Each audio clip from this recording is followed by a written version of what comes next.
entenderla bien. Yo se la leo, yo se la leo.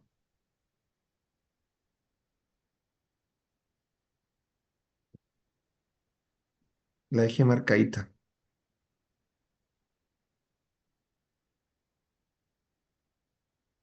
Dice así, paciente de 15 años sin antecedentes previos, inicia hace 3 días cuadro de somnolencia progresiva, actualmente con dolor abdominal y vómito. A la anamnesis dirigida no presentó poliuria ni polidipsia. Al examen Súper físico cortito, eso voy a tratar de explicarlo. La poliuria y polidipsia son signos, como ustedes saben, de diabetes. de Entonces, diabetes mellitus, ¿cierto? entonces la pega en esas preguntas, yo no me acuerdo al final la conclusión de la pregunta, pero en el fondo era hacer los diagnósticos diferenciales porque en algún momento dijimos que era muy parecido o podría confundirse una cetocidosis con un síndrome, con una crisis Hiperglicémico. suprarrenal. Entonces Ah, dijimos, ya, con un- los dos eh, podrían tener dolor abdominal, las dos podrían tener hipotensión, las dos podrían compartir, siendo muy distintas, pero desde el punto de vista clínico podrían, oye, se acordé cortito, ayer diagnostiqué una insuficiencia suprarrenal aguda en un paciente que tomaba crónicamente corticoides que hizo una infección urinaria. Ya, la misma historia que contamos, ya, ¿Ya? pero sigamos. Ya, al examen físico, presión arterial 100/60, pulso de 100, frecuencia respiratoria de 22, piel deshidratada, una cruz. A la palpación abdominal, doloroso difusamente. En lo neurológico, sopor superficial. Resto normal. ¿Cuáles serían sus diagnósticos diferenciales? Ya. Entonces ahí Y lo mismo, ahí un poco lo mismo que habíamos hablado hace un rato. En el fondo el sopor como síntoma ominoso. Acuérdense que cuando hicimos el seminario, pues yo traté de acordarme bien de los seminarios, vimos que las causas de sopor podían ser muchas. Entonces a eso va enfocado. Dale. ya, ahora, la respuesta que usted marcó como correcta es cetoacidosis diabética, ¿Sí? cetoacidosis alcohólica, gastroenteritis aguda. No, entonces está mal marcada, porque me acuerdo que Ya, era mucho. A ver, ¿cuál entonces, dale? la respuesta dice cetoacidosis diabética, hipoglicemia, gastroenteritis aguda. No, ¿Se dale, la... dale, dale. ¿Mm? Dale rápido, no así la cacho al tiro. B, cetoacidosis diabética, síndrome hiperglicémico hiperosmolar, acidosis láctica, se no calza por ninguna parte. Y luego sale síndrome hiperosmolar, acidosis Déjame, láctica, esa es gastroenteritis aguda. ya, déjame ver lo escrito porque voy a necesitar ver la escrita.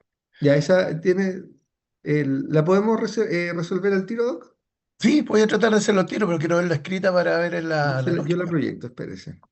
No, no, no, no, no, proyectar, no me gusta proyectar. Si las tengo aquí a mano. Vamos a ver la. Soy mañoso para estas cuestiones. Sí, sí, yo sé. Ya. Era suprarrenal, era la que mandé al final. Dejamos que. Ah, que son, bueno, las tengo acá. Déjame, me demora un segundito. Doc, Sí, yo se la mando aquí al WhatsApp. no, si las tengo en el drive, Es ¿te que yo a acuerdas? veces las modifico, pues. Ah, ah. No sé si pasó con esa, pero a veces le modifico la redacción. Pero no, si, ¿sabes lo que pasa? Estoy pensando que gastroenteritis sí puede ser, po, porque hacen acidosis láctica. Porque la gastroenteritis sí puede dar esos síntomas, po. Si aquí la idea es que ustedes no se casaran con con las sospechas típicas de la presentación, po. A ver, déjame verla. ¿Dónde la tengo? Bueno, me Yo lo hubiese mandaste al final. pensado, hubiese pensado primero en cuadro infeccioso antes que algo relacionado con la diabetes. No, pues no tenía fiebre. Ah, verdad. Y mira, Se la, mira, sí, se la mandé a WhatsApp, Doc. Pero ya, parece pero que esta no mira. la cambié nada. Mira, porque el problema es lo siguiente, si ustedes se dan cuenta. Ya, hipoglicemia, sáquenla al tiro, estoy viendo la actividad. Hipoglicemia por ningún lado. La hipoglicemia no produce estos síntomas. Después, síndrome de hipoglicemia sí produce compromiso de conciencia, pero no tuvo polidipsia ni poliuria. No, Por pues lo por eso yo tanto, digo que ese no calza por ninguna eso no parte. calza para nada. Así que estoy tratando de hacer el análisis. Después, síndrome de hiperosmolar tampoco, porque en el fondo tiene síntomas, en el fondo. Entonces, y gastroenteritis aguda, tuvo dolor abdominal, náusea y vómitos por más de 3 días, a las cuales se agregó somnolencia y no tuvo cuestiones. Y sí, para mí los diagnósticos diferenciales por el cuadro clínico, que hay dolor abdominal y vómito gastroenterítico, po. La gastroenteritis puede producir la acidosis láctica, puede tener dolor de guata, etcétera. Ok. Doc, y una compañera, no recuerdo quién, no Pero sé. ¿cacharon por qué? Porque tiene síntomas digestivos. Ujú. Sí, sí, me queda súper claro. Ya. Oiga, Sí, Doc, si no, ya, pero porque como le digo, acuérdense, una de las compañeras que no sé si está aquí, me preguntó, ¿y por qué cetoacidosis alcohólica? pero habría que tenido que tomar alcohol, po. O sea, en el fondo. En el fondo, por eso tiene doble cuestión. Puede haber sido puede haber tenido una distorsión un poquitito, porque no, yo sé que no saben alcohol, pero la cetosis de alcohol le habría puesto, o sea, no habría sacado unas de la manga y decirle, oye, no, resulta que puede ser. La cetosis alcohólica, el primer antecedente es que la persona toma alcohol como loco y no produce tanta deshidratación, sí produce cetoacidosis. ¿Ya? Entonces, en el fondo, sí. Y el examen neurológico sí da cambio, o sea, produce cambios neurológicos, el alcohol. La Javi dice, yo dije 15 años, puede haber sido un diferencial, jajaja. Claro, Ah, 15 años, pero pero ese fue el loquillo. análisis. El análisis tiene que ver con que obviamente si uno, la idea es colocar en las preguntas siempre algún distractor, porque ustedes saben que estamos hablando de endocrino. Entonces, ahora, de las cosas que aparecen ahí, la que más podría aparecer es un cuadro gastroenterítico, con la información que está ahí.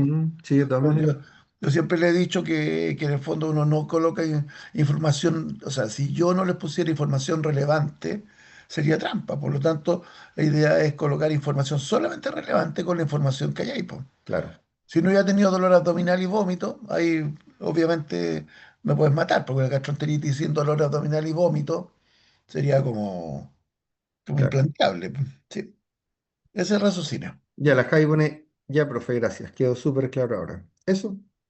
Ahí Ya es toca. y láctica podría, y alcohólica podría haber sido, pues le habría puesto tomar alcohol, pues no. ¿Cachaste? La idea sería muy desgraciado si no les pongo. Ahora también no podría colocar ingestión de drogas, ¿te fijas? Pero no, no es la idea. No es la idea tirarle millones de cosas que no tienen dónde sacarlas. ¿Ya? Cierto. Eso. Ya, Doc, Ya. hay que seguir con hígado. No, sí sé, pues. Sí, pues ya está bajo aviso. Sí, está bajo amenaza, perdona, no fue un aviso, fue una amenaza. Oiga, y Una- después, ¿quiere seguir usted o prefiere que siga yo? Yo preferiría que siguieras tú, ¿sabes por qué? Porque estoy particularmente cansado, porque ayer Ningún tuve problema. una reunión social y llegué como a las 4 de la mañana, entonces de hecho tenía miedo de no despertarme. Entonces, Oh, anduve por ahí cerca. Llegamos con sí, Martino sí, pero ya no aguanto yo esas cosas. llegamos como un cuarto para las 3. Yo no aguanto, ya no aguanto eso, no lo aguanto. Ya no lo tolero, antes lo toleraba, ahora me tengo que portar bien. Ya, aquí hemos quedado en la 10 de como 60 y seguimos, ¿ya? Ok. Espérate un minuto. Ya, déjame apagar la cámara, porque si no me van a ver haciendo todas las cosas feas que yo hago. Mientras hago clase, pero un poco se me perdió hasta acá y aquí apago la cámara. ¿Quiere que lo haga co-hospedador? Por favor, sería estupendo. Se me olvida que no está de copiador. Para... ¿Listo? Me lo agradezco, muchas gracias. Así saco el tiro Estoy con sueño, o sea que... Ya, vamos. Me puedo colocar... Espero no enredarme más que lo habitual. Cuando uno está... ¿Dónde viste? Y se me perdió la... ando con una cuestión perdida. Espera un poco. Vamos a demorar un segundito. Con esto quiero... Esto es lo que quiero ver. Ya, ahora sí. Ya, entonces... Ya saco la lista. Ya, aquí habíamos quedado. Ahora sí que estamos funcionales. Ya, ahora sí. Ya, entonces, volvemos un poco. Acuérdense bien que esto tienen que saberlo en los exámenes, porque es típico que uno les pregunta para qué sirven las transaminasas y ustedes responden cuando no lo saben bien para ver función hepática. Y recuérdense, no, la tranquilidad lo que están viendo es, si están aumentadas, es no la función, sino la destrucción, o sea, la inflamación. ¿Ya? O sea, lo voy a volver a repetir. Si tienen, por ejemplo, las transaminasas levemente aumentadas, uno podría decir que está dentro de un proceso patológico. Pero si tienen, por ejemplo, 4 veces aumentadas, hay una hepatitis. Y listo. Y la forma buena, bonita y barata, es decir, que se están destruyendo los hepatocitos, es diciendo tiene hepatitis. Entonces, si ustedes plantean 4 veces más alta, hepatitis. Si tiene hepatitis, por ejemplo, alcohólica, podría ser. Si tienen 100 veces, o sea, 10 veces más alta, uno dice, ah, hepatitis, en el fondo, de tipo eh, hepatitis no alcohólica. Podría ser por un virus, tumor, etcétera.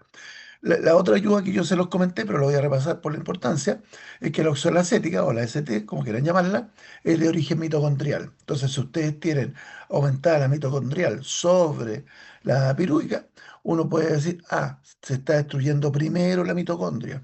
Porque si sale la mitocondria sanita, vamos a tener solamente la citosólica y menos mitocondrial. Mientras que si tenemos mucha mitocondrial y no tanta proporcionalmente pirúvica, uno que va a decir, ah, el mecanismo de daño, en el fondo es la mitocondria primero que destruye, termina destruyendo la célula porque se destruyen las mitocondrias. Entonces, acuérdense, información súper valiosa. Ahora no la vamos a ver nosotros como, digamos, fisiopato, pero clínicamente súper importante. Y las pruebas biliares, entre comillas, súper importante porque hablan de función como del canalículo como tal. Entonces tenemos las fosfatasa alcalinas, la cama neuronal y sirven para enfermedades que son súper prevalentes en Chile. Todo lo que es estasia biliar, o sea, cuando no está funcionando en el fondo el canalículo como tal. Y la bilirrubina, que esta es más complicada porque tiene que ver con metabolismo de la hemoglobina, que va desde anemia hemolítica hasta la función de conjugación y secreción del hepatocito como tal. Entonces, también aumenta cuando hay, en el fondo, disfunción hepática del hepatocito, que son las disfunciones hepáticas. Entonces puede tener varias causas y hay que estar bastante atentos.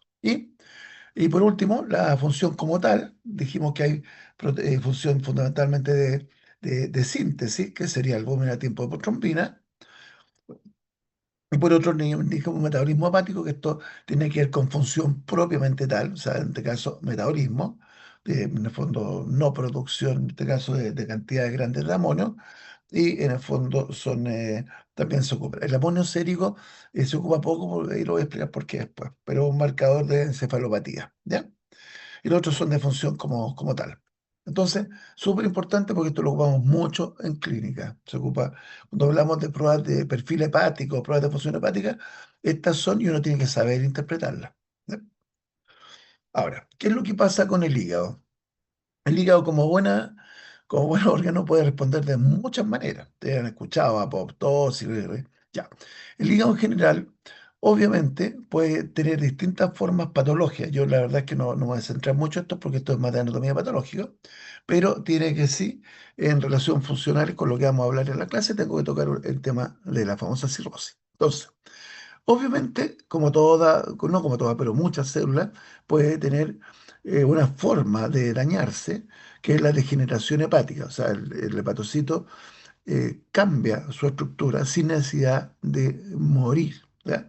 Por ejemplo, y también tiene que ver con el acúmulo intracelular. Por ejemplo, yo llego y tengo muchas cargas de fierro. Entonces se llena de fierro y comienza a tener acúmulos intracelulares de fierro. ¿Ya?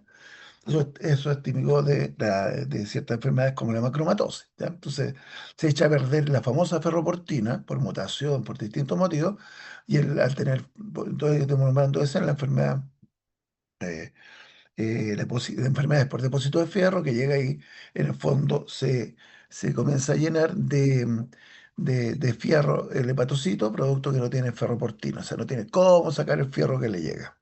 Entonces se acumula intracelular el hepatocito y genera cirrosis, ¿ya? Posteriormente. Necrosis y apoptosis, usted ya conoce los mecanismos generales. La inflamación, que nosotros aquí llamamos hepatitis, y que obviamente ya lo dijimos, se caracterizan por la transaminasa elevada. Y por último tenemos una forma que es bastante propia del hígado. Como lo vamos a ver, ustedes saben que es común, en el fondo, la fibrosis. La fibrosis común es un resultado final de cicatrización, o sea, de reparación, entre comillas, anormal, que es lo que reemplaza un tejido funcional, un parénquima, y termina colocando un colágeno en forma de una cicatriz.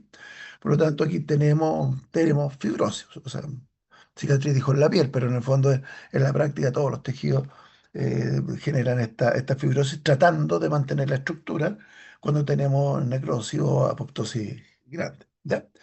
Y la otra es que es regeneración. Y eso te se dan cuenta que el doctor quizás hablaba de regeneración, o sea, que en el fondo se reemplaza el tejido por uno sano, y aquí en el hígado tiene esa potencialidad.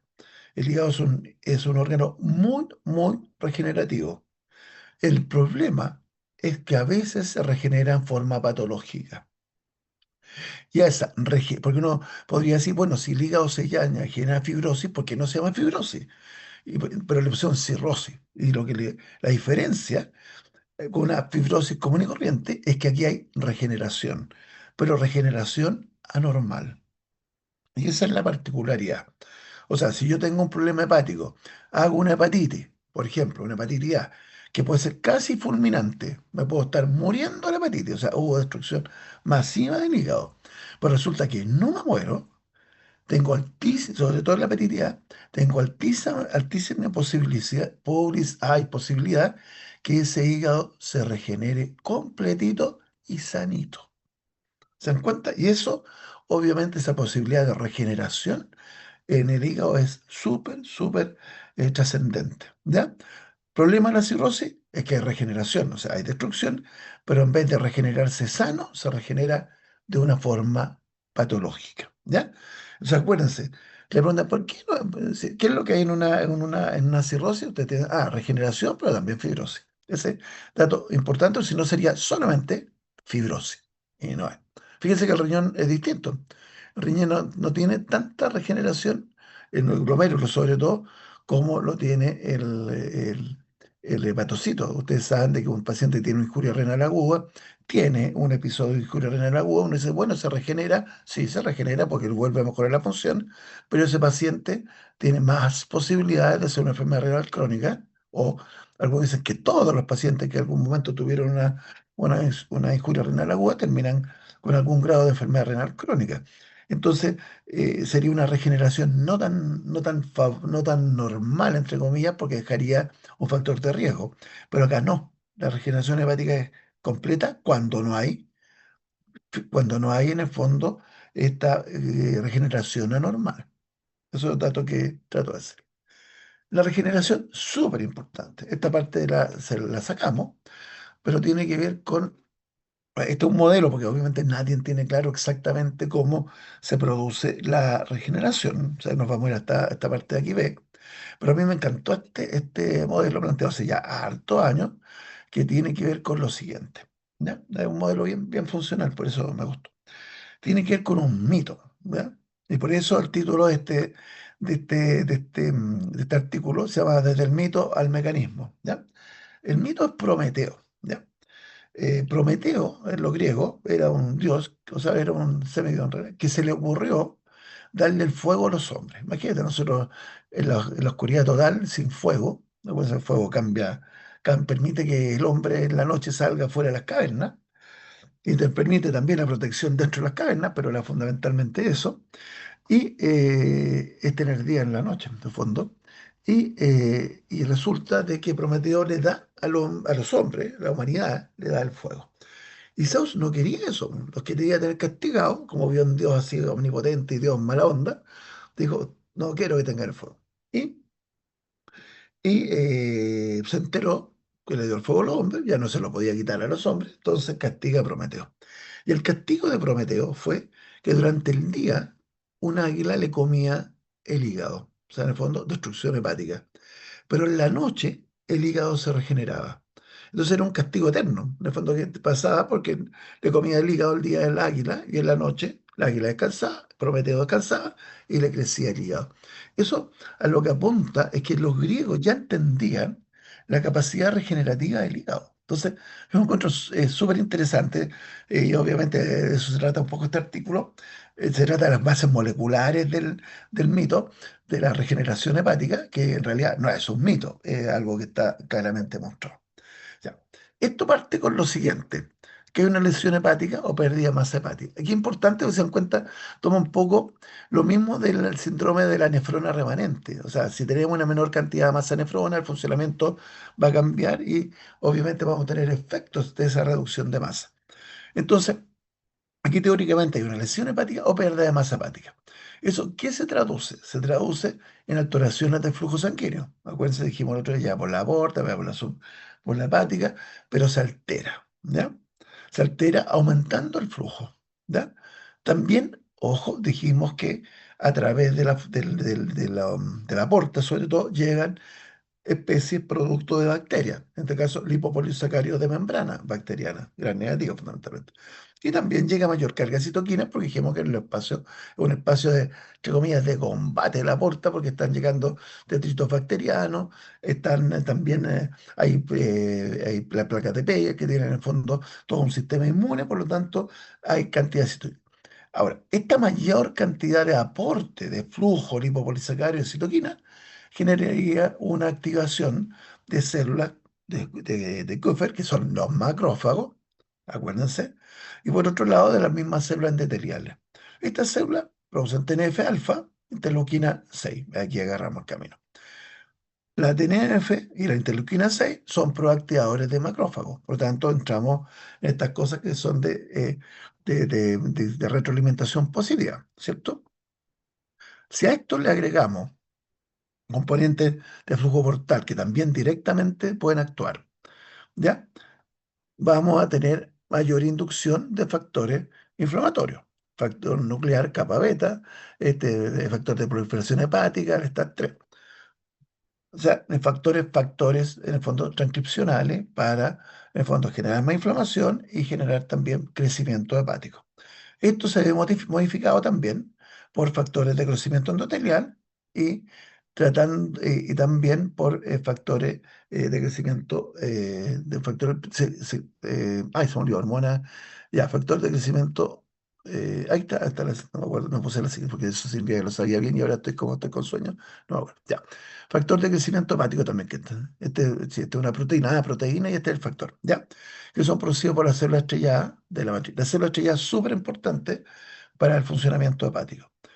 Eso le sumamos factores hormonales, T3, insulina como factor de crecimiento, noradrenalina como ustedes saben, como reguladores del ritmo circadiano, situaciones de estrés, estos son factores transcripcionales, terminan generando inducción. ¿Inducción de qué? Esto al mismo tiempo, las células estrelladas se transforman en miofibroblastos, por lo tanto trata de ser inhibido estas activaciones transcripcionales, se activan genes, esto es factor tisular, esta proteína activante tipo 1, el MYC, que son todos factores, y se produce la inducción de ciclina 1. Y la ciclina 1, perdón, la ciclina D1, que es lo que hace es la promotora del inicio de la transcripción. O sea, que hay pérdida de masa hepática. Esto es todo lo que está metido acá. Se activa la ciclina, entra en fase G1 y comenzamos a producir hígado.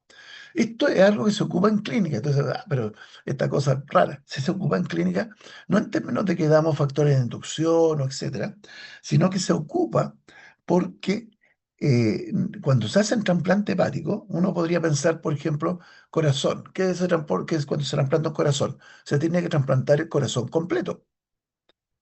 ¿Por qué? Porque el corazón no crece ni se modifica. Entonces uno tiene que transportar un corazón completo de adultos, de niños, etcétera. ¿Qué es lo que ocurre en el hígado?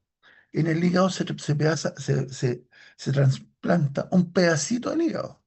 O sea, no necesita trasplantarse el pedazo completo, o sea, el órgano completo. Entonces uno puede sacar, en otras palabras, hígado de, supongamos, un poco desarrollado de un niño e implantárselo a un adulto. ¿Por qué? Porque se va a generar un crecimiento, una regeneración.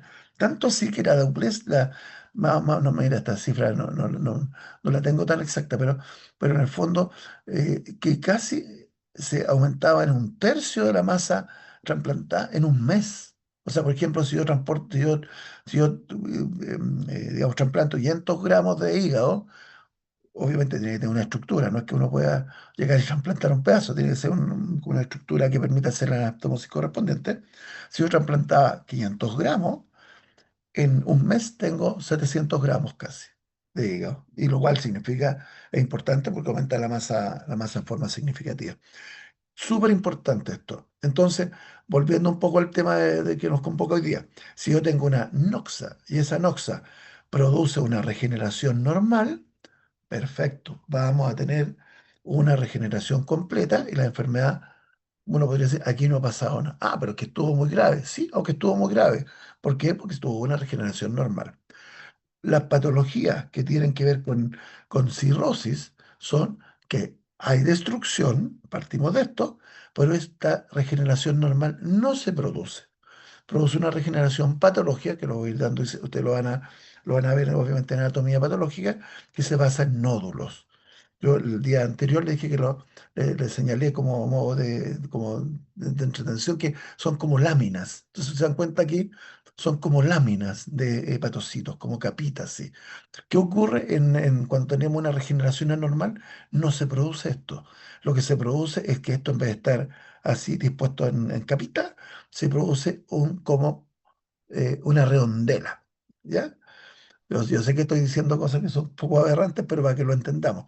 Entonces, al producirse esa regeneración, entre comillas, como una masita, un nódulo, en otras palabras, se produce la cirrosis. Porque ese nódulo genera, obviamente, la incapacidad funcional adecuada de ese segmento que se está regenerando en forma patológica. Entonces, hay una pérdida. Uno dice, ¿y la fibrosis? Ah, también impide el funcionamiento, sin duda. No estoy diciendo que no, pero porque no es una fibrosis hepática y le llamamos cirrosis, porque hay nódulo de regeneración. ¿Ya? Entonces, súper importante ese concepto. Ahora, ¿qué hace que se regenere anormal o normal? Pues mira, uno podría decir, bueno, a nivel molecular no está tan claro, se saben los mecanismos que influyen, pero no se sabe qué hace que se cambie de un tipo a otro.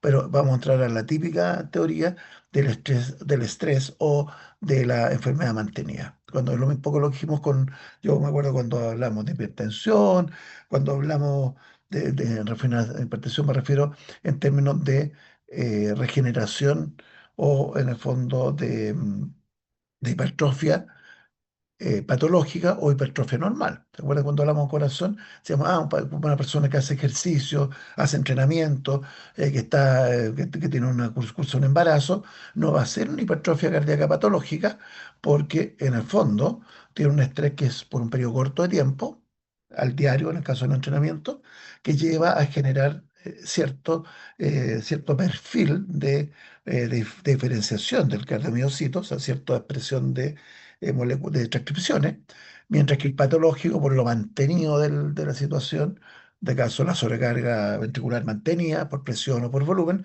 llevan a una hipertrofia de tipo patológica. Entonces, aquí un poco el mismo modelo. No, que yo sepa, perdón, no está lo molecular, se sabe lo molecular, pero no cuál es el paso crítico para una o para otra. Obviamente eso uno podría decir, bueno, tampoco se sabe bien en la parte cardíaca, porque tampoco se sabe cuál es la molécula que termina generando ese cambio, ¿ya? Y entonces tenemos por un lado, aquí estamos hablando de la regeneración, y aquí nos aparecen nuestras células estrelladas. Aquí en la fibrogénesis, la mala es nuestra célula estrellada.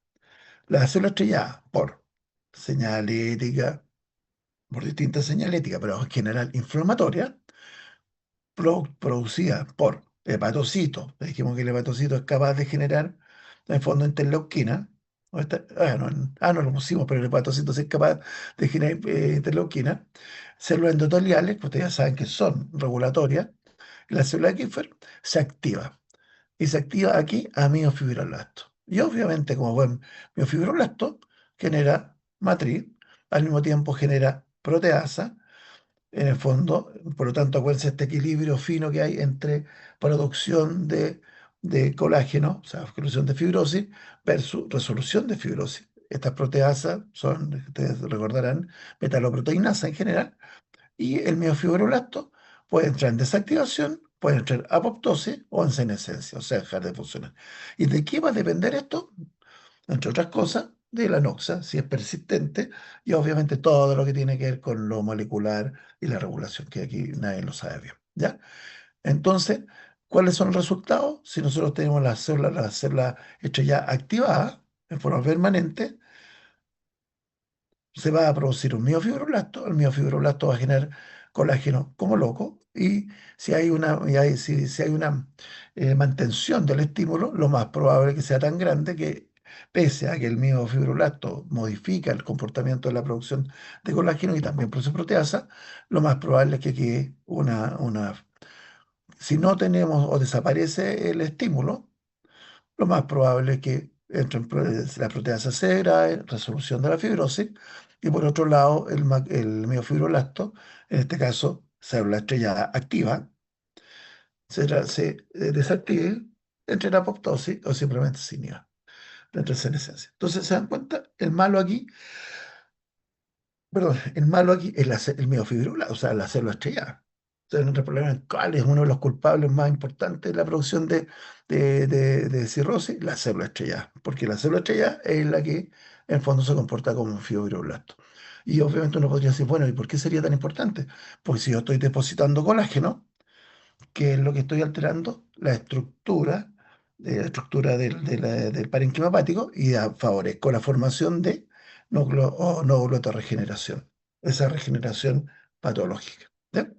Entonces uno dice, uno podría decir, todo al final termina siendo culpa del mío de la sola estrella. Y más de algunos dicen que sí, que ese es el malvado, porque incluso sería el que generaría la regeneración patológica.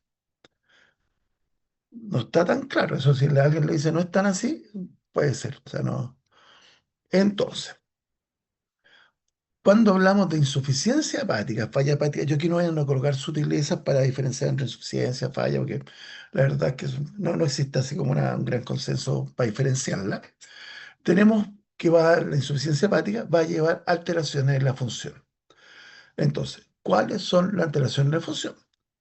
Una, la insuficiencia de la excreción hepatobiliar, o sea, que deja de tener la capacidad de generar bilirrubina y de excretarla, obviamente. Vamos a tener problemas también con la conjugación, con la secreción de bilis, de secreción de colesterol, etcétera. Pero en el fondo lo que nosotros ocupamos clínica es la presencia de hiperbilirrubinemia. El otro que también vemos, y aquí es bien importante, yo no nombré pero cortito, que nosotros metabolizamos a través del ciclo de la urea. En el fondo terminamos produciendo amoníaco, ¿ya? Pero el amoníaco antes pasa por amonio. Entonces, ¿cuál es el problema? Que tendemos a tener mayor cantidad de amonio, ¿ya? Amonio NH4 más el amonio de los gringos y el amoníaco NH3. Cuando nosotros en el fondo metabolizamos proteínas a través de ciclo urea, terminamos produciendo NH3. ¿Ya? Y también se inicia el metabolismo de fármacos, entre otras cosas. Pero dejamos de sintetizar sustancias tóxicas. Este amonio lo vamos a volver a tocar porque se le echa la culpa a la encefalopatía hepática, que es una de las complicaciones típicas, no típicas, pero unas complicaciones habituales y que obviamente le dan mortalidad a los pacientes cirróticos. ¿Ya? Otro que ustedes ya conocen el hígado, todo lo que hace en términos metabólicos, ya, tiende a producir hipoglucemia, tiende a generar, aumentar los ácidos grasos libres, donde falla hepática, también un balance de nitrogenado negativo. ¿Eso qué tiene que ver con el balance de nitrogenado? Tiene que ver con la producción de proteínas. ¿Ya? Cuando nosotros comemos proteínas, nosotros degradamos las proteínas, ¿no es cierto? Primero para absorberlas en aminoácidos, nos llegan nuestros aminoácidos al hígado y ahí se vuelven a sintetizar proteínas. ¿Ya? Aquí, si falla el hígado, no se sintetizan proteínas, o menos proteínas, por lo cual son excretadas. Entonces, cuando uno habla de balance nitrogenado negativo, tiene que ver con la capacidad de incorporar proteínas hacia nuestro organismo, o sea, de hacerlas estructurales. Las proteínas, acuérdense que en el fondo si bien muchas proteínas son enzimas que son funcionales, uno podría decir, bueno, pero para que funcione la enzima necesita una estructura, y esa estructura es la proteína. Entonces, en el fondo, se dejan de perder este balance nitrogenado, se deja de perder masa estructural como tal, como uno podría decir, no sé, músculo, miofibril, etcétera, pero también se comienzan a perder enzimas, o sea, la función, pero aquí sería no por la función de la enzima, sino porque hay menos proteína enzimática. ¿Ya? Por lo tanto, se echan a perder un montón de metabolismo, y nosotros solo expresamos en términos genéricos como balance nitrogenado, o sea, la cantidad de proteínas. El balance es una resta que tiene que ver cuántas proteínas se están consumiendo y cuántas se están botando. Entonces, nitrogenado es que negativo es que se están comiendo proteínas, pero se están botando más de las que se están consumiendo. Y eso significa, en el fondo, catabolismo. ¿Ya? Esto se ocupa harto en clínica, ¿eh? En la parte intensiva, etcétera, para ver cómo, y bueno, la parte nutricional, para qué hablar. Si a usted a alguno le gusta físico-culturismo o tiene algún entrenamiento deportivo en serio, esto es una pregunta de todos los días. ¿Cómo vamos y ahora, cómo se hace actualmente? Es re fácil medir, se mide en el fondo nitrógeno ureico con 24 horas en orina y se estima cuántas calorías, cuántas proteínas se consumieron y se hace la resta. Es muy sencillo, ¿ya? Y también todo lo que tiene que ver con insuficiencia de la biosintética, que se relaciona con esto del balance nitrogenado, pero en el fondo aquí estamos viendo metabolismo intermedio, y aquí vemos los productos finales. ¿Cuáles son los que se ocupan en clínica? La albuminemia y los factores de coagulación. Los dos no son específicos, o sea, se pueden alterar, entre otras cosas, la albúmina, porque tengo una carga, una cantidad de ingesta proteica o ingesta calórica disminuida, y los factores de coagulación, claramente, estos son vitamina K dependientes, por menor consumo de vitamina K. Y obviamente también con problemas absortivos, porque tienen que absorberse las dos. O sea, si no absorbo proteína, una enteropatía perdedora de proteína, o si tengo en el fondo alteración de la absorción, también puede ser, por ejemplo, síndrome malabsortivo, también voy a tener problemas de factores de coagulación. Entonces, no son específicos, pero si uno ve los contextos, obviamente puede atribuírselo. Entonces, aquí es donde entramos en cosas como que van a ser bien operacionales. Si le enseñan después en clínica otra cosa, le hacen caso a los clínicos porque son cosas que a veces son controversiales, ¿ya? Son controversiales si es aguda, hiperaguda, etcétera. Y obviamente usted yo sé que el autor que ocupo, pero yo sé que hay otro, ¿ya? Entonces, ¿cómo se define una falla hepática aguda? Desarrollo rápido de disfunción hepatocelular, o sea, aquí estamos hablando función, ¿se dan cuenta? ¿Qué es lo que va a estar alterado fundamentalmente? Las cosas que tienen que ver con función. ¿Qué función? Dijimos, uno puede ver función por bilirrubina, uno puede ver función por albúmina, por coagulación, etcétera. Aquí definen qué función es la que nosotros vamos a medir, ¿ya? Entonces, bien, específicamente coagulopatía. O sea, en el fondo, si tenemos una coagulopatía solamente explicada, no por déficit de vitamina K, no por la otra cosa, sino porque hay un contexto hepático y alteración de la salud, del estado mental. ¿A qué se refiere? La encefalopatía. Entonces, estamos diciendo que un paciente si tiene alteración de la coagulación y tiene una encefalopatía hepática, en un paciente sin enfermedad hepática previa, estamos hablando de una insuficiencia o falla hepática aguda. ¿Ya? ¿Cuánto tiempo? Porque dijimos ya, acuérdense que lo agudo siempre lleva un concepto de tiempo. 8 semanas o menos entre el desarrollo de la enfermedad y la aparición de encefalopatía.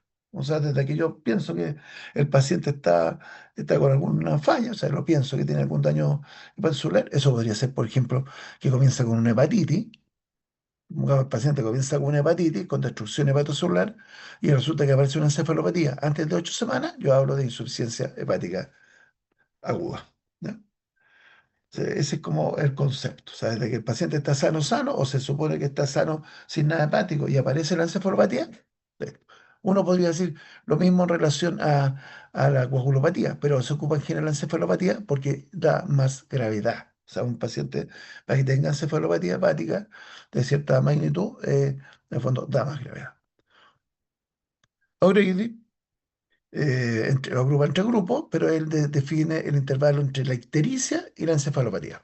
¿Se dan cuenta? Otra forma de ver. Pero en el fondo estamos midiendo las funciones clásicas, estamos viendo la función clásica. ¿Ya? ¿Por qué colocan la encefalopatía? Por la mortalidad. En el contexto agudo, la encefalopatía aguda está es un marcador de gravedad. ¿Ya? Falla hepática hiperaguda. Y aquí de la encefalopatía ya sabemos que edema cerebral y la gracia es que estos pacientes que son súper agudos, súper bruscos, recuperan en general, tienen un comportamiento que nos lleva a que se haga trasplante. O sea, en el fondo al paciente, si le damos mantención y soporte, puede no requerir un trasplante. Mientras que la falla hepática aguda y subaguda, ahí vamos a mostrar los tiempos, tienden a presentar hipertensión portal, lo vamos a ver, y estos pacientes habitualmente ¿cómo se llama? Requieren trasplante, ¿ya? Las fechas me parece que las puse acá, no las puse, pero aquí es donde vienen las discusiones, algunos hablan de menos de 2 semanas, algunos hablan de hasta 4 semanas, y la subaguda entre las 4 semanas y 8 semanas, ¿ya? Pero en el fondo, esas clasificaciones, ustedes saben que se ganan con el tiempo, pero no la mortalidad. Aquí está, por ejemplo, aquí lo clasifican de otra manera, le ponen fulminante, que sería nuestra aguda, y subfulminante de 8 a 24. Aquí hay clasificaciones, pero entonces, pero fíjense el concepto, inició la fatiga después de la isquiotictericia, la edad de los pacientes, la fulminante o la hiperaguda sería la más grave, la CITI, tienden a ser hipertensión portal. Después vamos a ver que la CITI, la falla renal se relaciona con hipertensión portal, por lo tanto estos pacientes claramente, si ustedes se dan cuenta, tienden hipertensión portal. No, acuérdense que no es todo nada. Y enfermedad crónica rara, o sea, el paciente parte sano, sano, mientras que el subfulminante es más bien con enfermedad crónica, digamos. En el fondo es un paciente crónico que hace una enfermedad aguda. En este caso sería subaguda, ¿ya? Aquí es otra definición, que esta es la que vamos a ocupar, ¿ya? Que esta es la que vamos a ocupar como definición funcional. La hiperaguda, vamos a decirle entre 0 y 7 días, que yo elegí una semana. La aguda, entre 8 y 28 días, o sea, entre 4 semanas. Y la subaguda mayor a 4 semanas, ¿ya? Perdón, mayor, que dije mayor a 4 meses. Pero no, perdón, a un mes. Sí, 4 semanas, está bien. Perdón, tuvo un lapsus, 4 semanas, ¿ya? Y estas son las causas, porque es importante entender, porque son causas distintas, ¿ya? La acetaminofén, que nuestro paracetamol, fíjense, en el fondo, en cantidad, pues está en cantidad absoluta, 100, de los 391, o sea, un tercio, por intoxicación de paracetamol, ¿ya? Pero de las causas agudas, casi no. Y de las causas subagudas, casi nada. O ninguna. Entonces ya sabemos que el paracetamol va a generar una falta de tipo hiperaguda, ¿ya? Por lo tanto, ya sabemos al tiro de que se muere la intoxicación de paracetamol de edema cerebral, ¿ya? Entonces, y tenemos la hepatitis A, que es una enfermedad que tiende a tener falla de hepatitis aguda, en su forma hiperaguda, aguda y subaguda, pero por ejemplo sabemos que no da cirrosis. La hepatitis A no produce cirrosis. Hepatitis B sí, la hepatitis no A no B, que esa, bueno, ustedes solo van a ver en, eh, en gastro, pero les voy a ya desde a decir que lo consiste. En algún tiempo no teníamos marcadores para todos los virus pues, hepatíticos, no se sabían, hepatotrofos. Sabíamos que existía el A, sabíamos que existía el B, y sabíamos que existía uno, se suponía que era no A, no B. ¿Por qué sabíamos? Porque hacía hepatitis, tenía ciertos factores de contagio, etcétera. Pero después comenzaron a hacer estudios moleculares y se mostraron que esos virus de hepatitis, que se clasificamos con no A, no B, eran el C, el D, el F y el G. G, vamos, el G. ¿Ya? Ahora, ¿cuál es el más importante de eso? El C. Por lo tanto, uno podría decir hepatitis C, pero estrictamente, en el momento que se hizo estos trabajos, no era C, era no A, no B.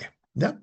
Entonces, fíjense los comportamientos por drogas, ojo, y vemos la sobrevía, porque esto es lo interesante, porque todo esto va a lo interesante. 35% tiene tasa de sobrevía. ¿Por qué? Porque tienden a repararse, pero obviamente los pacientes hay que mantenerlos. ¿Ya? Igual es mala, pues. ¿Se dan cuenta? Porque tiene sobrevía un 35%, 65% se muere. Pero fíjense lo que pasa en la falla aguda. Se mueren casi todos. Y en la falla subaguda también. Ahora, por eso se habla que estos grupos requieren trasplante, porque el tratamiento de las fallas hepáticas es reemplazar el órgano, en este caso, trasplante hepático. Entonces, en la hiperaguda tenemos una tasa de sobrevida relativamente del 35%, sin necesidad de trasplante, pero en esto es casi cero, o sea, es muy bajo. Entonces, por eso viene el comentario la necesidad de trasplante, ¿ya? Ahora, ¿cuál es la causa más frecuente? Acetaminofeno. Ustedes dirán, ¿por qué acetaminofeno? Nuestro lindo paracetamol. Porque, sobre todo en Inglaterra, voy a hablar de Inglaterra, cuesta un mundo conseguir elementos para suicidarse.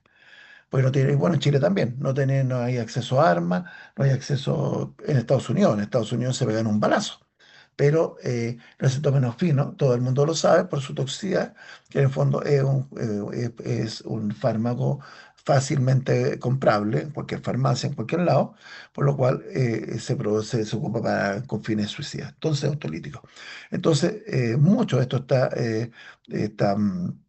digamos, determinado, esta estadística, por esto. Y obviamente, si nosotros analizamos un paciente que se intenta suicidar, que está del todo sano en otro aspecto, se ganan el trasplante al tiro. Por lo tanto, tienen prioridad en las listas de trasplante, por motivo obvio. Que en Chile casi hacemos muy poco trasplante hepático, pero en Inglaterra no sé la cifra actualizada, porque la verdad es que no he revisado, pero se hacían 10.000, 15.000 trasplantes hepáticos al año. O sea, yo siempre nombro Inglaterra, pero también uno podría decir España. España también tiene una tasa de trasplante altísima. ¿Ya? Entonces, vamos a ver un poquito de esta clasificación de Grade. Le pongo el nombre de la clasificación porque es más de una. Eso tenemos. Falla hiperaguda, ya elegimos en una semana. Tiene una coagulopatía grave, ictericia leve. Tiene una hipertensión intracraneal moderada, pero moderada suficiente para hacer daño. Y tienen buena sobriedad sin trasplante. Causas más frecuentes: intoxicación por acetaminofeno o paracetamol, hepatitis A y E. La hepatitis A, ya les expliqué, que no, mira, si uno tiene un paciente cirrótico, lo que sabe es que no tiene hepatitis A, porque la hepatitis A no produce, no produce progreso. Sí puede generar una enfermedad hiperaguda, pero no progresa a cirrosis. Falla aguda, que entre 1 y 4 semanas, coagulopatía moderada, hipertensión moderada, y esta tiene una moderada sobrevida sin trasplántica. De causas más frecuentes, virus hepatitis B. Falla subaguda, tipo de presentación, 4 a 24 semanas, coagulopatía líquida, ictericia, hipertensión endocrinal moderada, y estos pacientes van a progresar en la falla, van a comenzar a tener complicaciones, sobre todo lo que tiene que ver con hipertensión portal, y eso.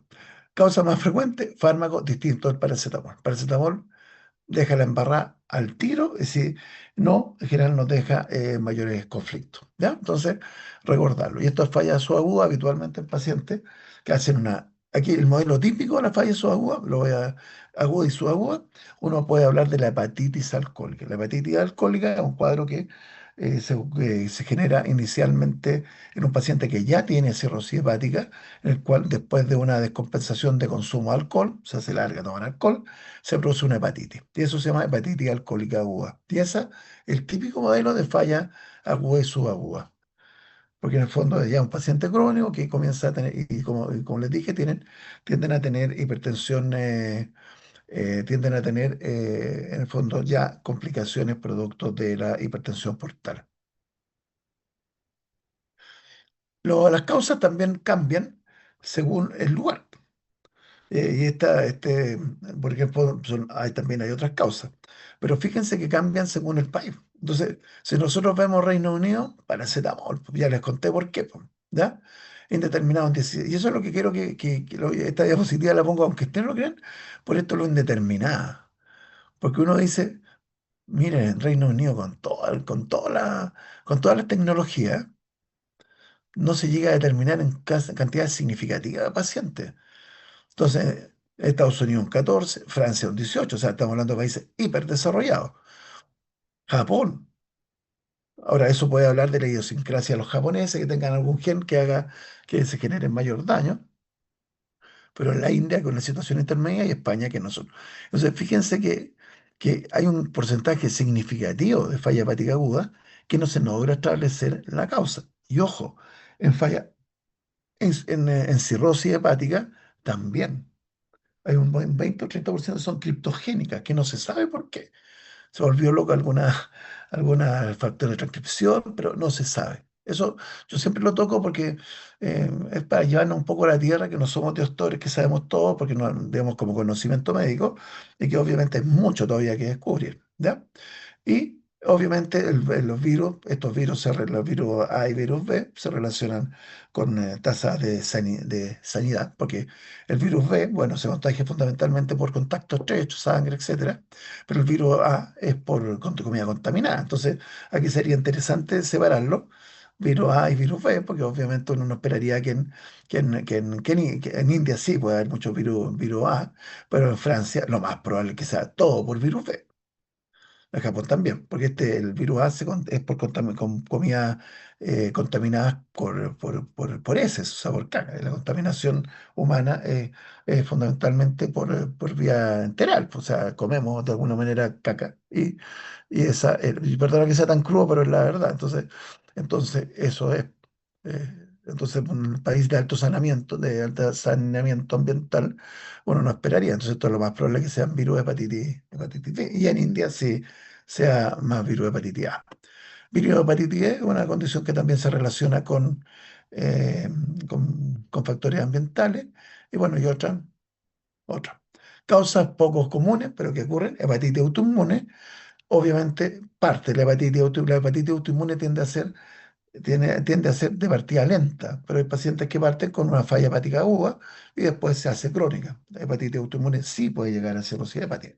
Preeclampsia y eclampsia, que son complicaciones propias de la gestación, que se la van a enseñar, no la voy a tocar, se la van a enseñar después, en lo más probable que cuando pasen En ginecología.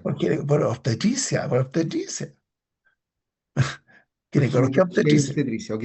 Doc, Así que, recordar, chicos, que no sé si lo vieron en medicina interna, pero hepatitis autoinmune en Chile es bien común, ¿ah? Ojo ahí.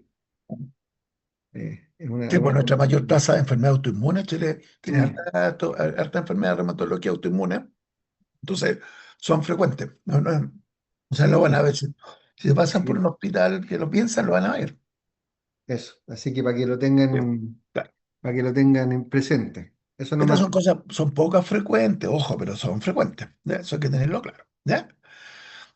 Sigamos, ya. El síndrome de HELP, que es otro síndrome súper raro, pero que también se ve que ahí está la sigla, se llama HELP porque hay hemólisis, enzima hepática elevada, eh, eh, eh, eh, la L es de liver, ¿ya?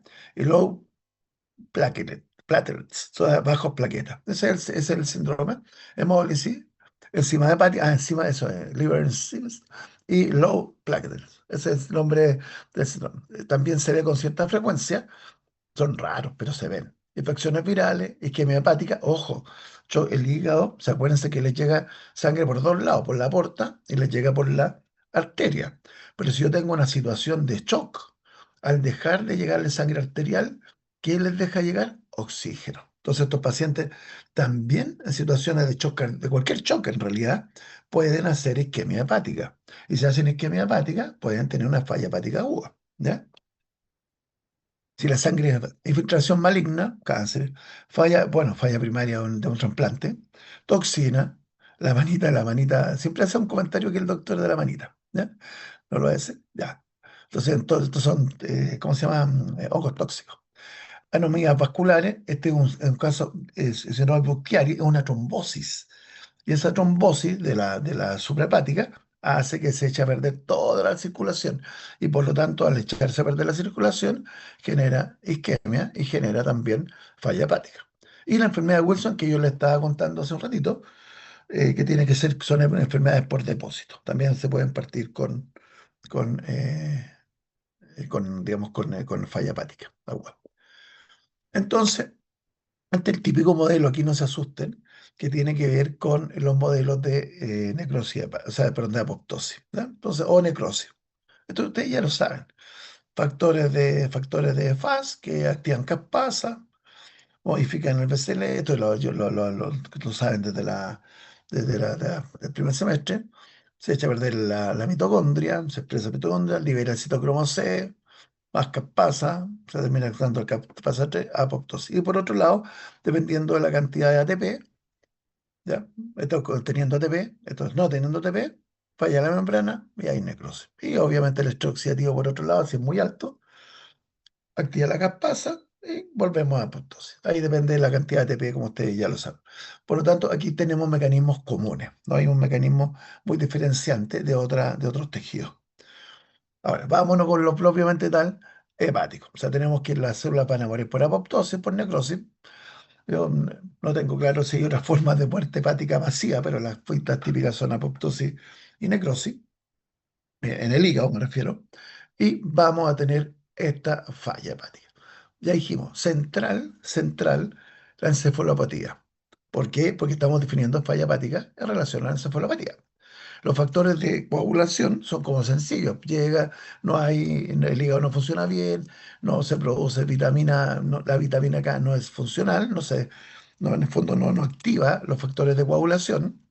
La vitamina K activa una decarboxilación, carboxilasa, que permite activar los factores de coagulación o la conformación de los factores de coagulación.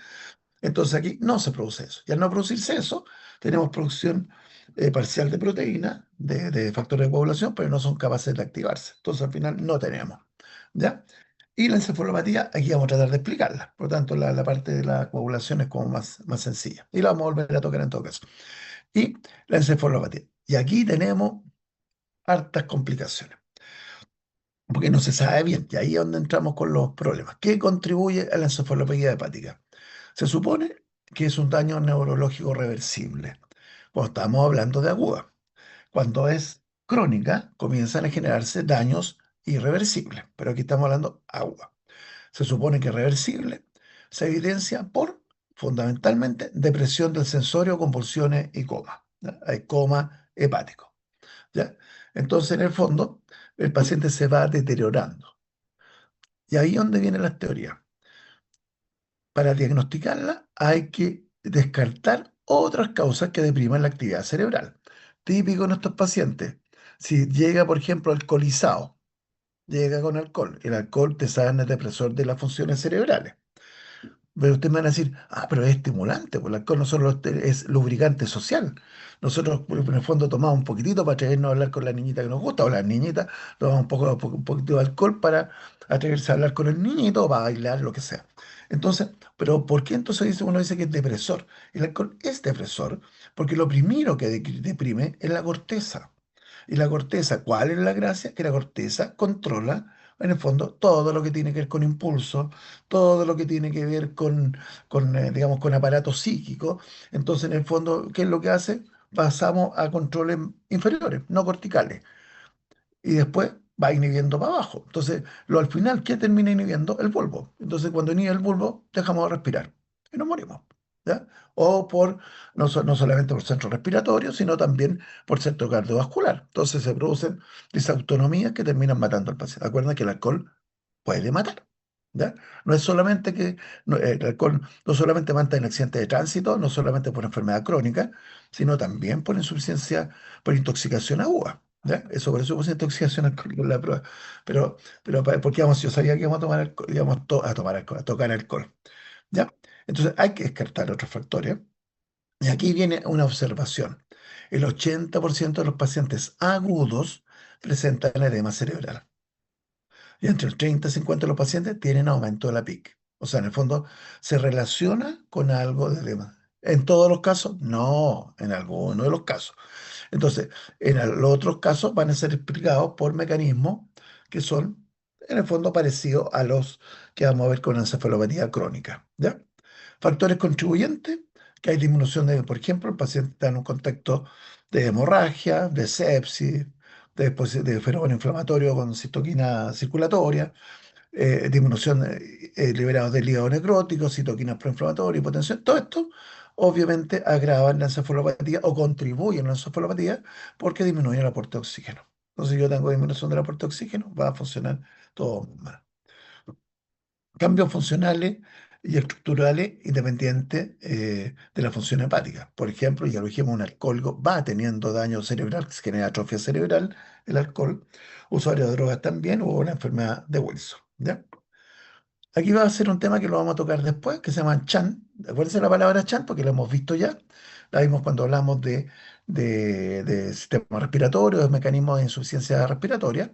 Y acuérdense lo que es CHAN. CHAN es cuando algo que tiene una sangre que debiera pasar por un lado, pasa por otro. Eso es el concepto que lo ocupamos en la parte respiratoria. Sangre que tendría que pasar por la circulación pulmonar para oxigenarse, se va por otro lado. ¿No es CHAN? Acuérdense cuando hablábamos de chan respiratorio, era en el fondo circulación derecha a circulación izquierda sin pasar por el intercambio. Aquí, el chan, como lo dice su nombre, portosistémico. ¿A quién estamos chanteando aquí? Al hígado, no pasa por el hígado. Entonces, lo normal es que la sangre que viene a la porta pase por el hígado y del hígado pase a la porta. Perdón, del hígado pase a la cava, ¿ya? Ese es el orden. Porta, hígado, cava, ¿cierto? Aquí, ¿qué ocurre? Pasa directamente desde la porta a la cava. O sea, saca el hígado. ¿Qué es lo que se está saltando o chanteando en términos vulgares? Se está chanteando el hígado. Bueno, Mario, usted al tiro van a decir, no, pues es una catástrofe. Al tiro deberían decir catastrófico. ¿Por qué es una catástrofe? Porque estamos pasando todos esos detritos celulares, ya sea células hepáticas o detritos celulares de las bacterias que están poblando nuestro colon o nuestro intestino, van a pasar directamente sin pasar por el hígado. Y al no pasar por el hígado, ¿qué tenemos en el hígado? Células de Kupffer, tenemos secreción a veces de hemoglobina, por lo tanto pasan directo todas esas cochinadas que habitualmente el hígado filtra. Cochinada bacteriana y cochinada, pero también pasan todas las moléculas que absorbimos directamente. Se saltan el primer paso hepático, famoso. Entonces, al saltarse el primer hepático, claro que tiene implicancias, porque vamos a tener circulando mayor cantidad de detritos bacterianos, mayor cantidad de moléculas, entre comillas, no procesadas, no, o sea, son absorbidas, por tanto, tienen algún grado de proceso, pero no procesadas completamente. Entonces, esto de los chants no es buena idea, ¿ya? Y ojo, esos chants son, ustedes ya los conocen, aunque ustedes no lo crean. Lo que pasa es que no lo enseñan como chant, lo enseñan por la situación anatómica. Y hay otros compuestos que influyen, aquí voy, como sedante, hipocalemia, y estos pacientes tienden a hacer hiponatremia, porque tienden a tener trastorno hidroelectrolítico, ¿ya? Entonces, vamos a echarle la culpa del edema cerebral, ¿ya? Aquí es clave entender un poquitito esto, ¿ya? Aquí hay tres moléculas que son importantes, el amoníaco, el amonio y la glutamina, ¿ya? El amonio, el amoníaco, volvemos NH3. El amonio NH4, ¿ya? Y la glutamina, que en el fondo es la glutamina. Pero se sintetizan a partir de, están los tres interrelacionados, ¿ya? Entonces, cuando yo tengo amonio, ¿ya? Y glutamato, por la glutamina sintetasa, se produce glutamina. La glutamina entra en digamos, la mitocondria a través de una transferasa, un glutamina de transporte, y la gracia es que vuelve a transformarse en glutamina y amonio y produce especie reactiva de oxígeno. ¿Ya? Entonces se van a encontrar ya, de acuerdo, ¿y el amonio qué tiene que ver? Pues, ya, vamos a llegar acá. Cuando yo tengo mucho amoníaco, vamos a tener que entra dentro del astrocito, que se va a producir glutamina. ¿Ya?